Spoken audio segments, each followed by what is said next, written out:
торговом комплексе «Столичный» можно купить практически все, что угодно. С недавних пор китайцы стали осваивать новые сферы рынка. Теперь там можно вполне спокойно купить якутские национальные украшения.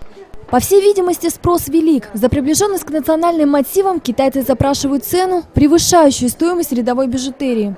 Кроме столичного рынка, такие подделки можно видеть в нескольких крупных магазинах города.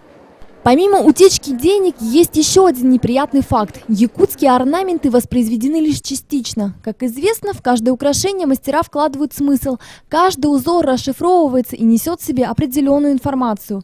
Китайские украшения обычно создают лишь приблизительный образ настоящих якутских.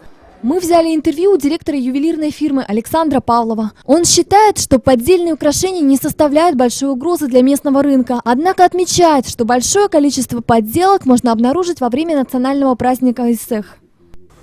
В принципе, то, что у них вот по дешевке они продают, это говорит о том, что у них это себестоимость производства вообще низкая.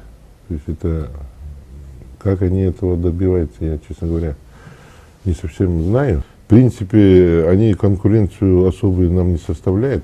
Правда, вот на цеха можно уже увидеть очень много, особенно молодых девушек, которые уже вот в таких нарядах ходят.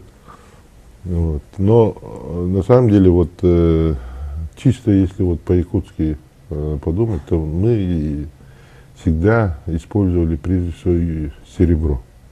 Самое главное — это материал, из которого они делают.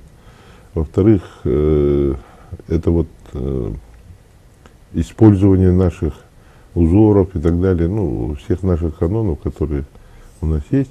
Вот если они нормально это будут использовать, с кем-то вот этнографами советоваться и так далее, у них консультации брать, тогда они могут составить конкуренцию, конечно.